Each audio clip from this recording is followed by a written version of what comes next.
Teman-teman sekalian, hiduplah menjadi orang yang mengurus diri sendiri. Jangan urus orang lain.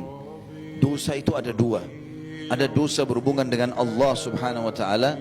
Dan ini Allah punya sifat maha pengampun, maha penyayang.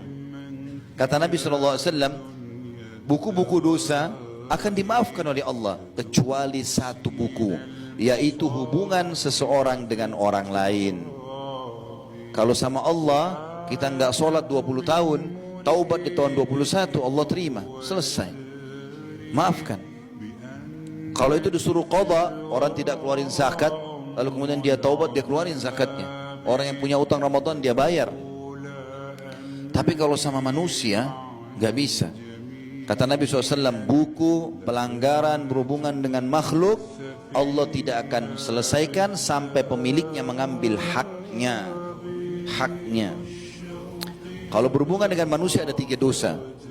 Ada dosa yang berhubungan dengan masalah pengambilan materi, kayak mencuri misalnya, ngambil bendahnya dia. Ini cara taubatnya harus taubat kepada Allah, minta maaf sama dia dan kembalikan curian itu. Kalau tidak, dia akan tuntut hari kiamat. Yang kedua, perusakan citra, ghibah, fitnah, mencaci. Ini harus minta maaf. Lalu kemudian memperbaiki nama dia. Yang ketiga adalah perusakan fisik, memukul, melukai badan. Ini hukumnya taubat kepada Allah, lalu minta maaf sama dia. Kalau dia maafkan tidak masalah, tapi kalau tidak, ada kisos. Kalau kita cungkil mata orang, mata kita juga dicungkil. Kalau kita jatuhin giginya, dijatuhin juga gigi. Bahkan setiap anggota tubuh ini ada diyah, ada dendahnya. Satu gigi itu bisa dibayar atau harus dibayar dengan 10 ekor unta. Disebutkan dalam hadis, karena tidak bolehnya orang sampai merusak fisik orang. Yang saya sayangkan teman-teman sekalian, ini banyak orang tidak sadar. Dia pikir dirinya sudah sholat di masjid, sudah hadir di ta'lim, tapi sibuk dengan ghibah, menceritakan aib orang. Untuk apa? Dapat apa? Kenapa kita harus sibuk dengan keadaan orang? Kalau sesuatu itu kita lihat depan mata dan salah, dinasihati. Kalau benar, didukung. Kalau kita tidak tahu, jangan dicari tahu. Tidak usah kita menanyakan, kamu dari mana, kamu mau kemana. Bukan urusan kita. Kecuali kita dasarnya atasannya, orang tuanya. Kalau enggak usah tanya. Kenapa kamu pakai baju itu? Kenapa kamu pakai sendal ini? Kenapa beli mobil merek itu? Kenapa kamu menikah sama fulan? Bukan urusan kita, urusan dia. Kecuali depan mata kita itu salah.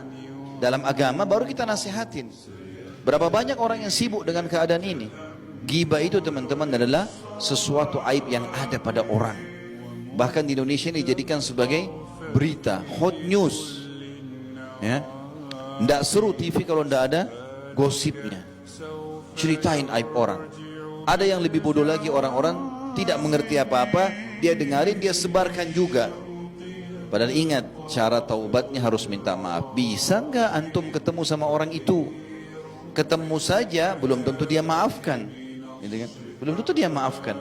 Lalu untuk apa teman-teman sekalian? Makanya Nabi SAW ingatkan dalam hadis Bukhari Muslim, man kana yu'minu billahi wal yaumil akhir falyakul khairan aw liyasmut. Siapa yang mengaku beriman pada Allah hari akhir, dia mau masuk surga nanti di akhirat, dia hanya ucapkan yang baik. Kata ulama hadis, yang baik itu adalah zikrullah, baca Quran, berdoa, nasihat atau tanya kabar. Yang lain nanya-nanyain macam-macam tidak ada manfaatnya, tidak ada yang ditanya. Makanya Nabi SAW mengatakan juga dalam hadis lain, min husni islamil mar'i tarkuhu ma la ya'ni. Termasuk kesempurnaan Islam seseorang muslim adalah meninggalkan apa yang tidak bermanfaat bagi dia, baik pertanyaan ataupun sikap atau perilaku.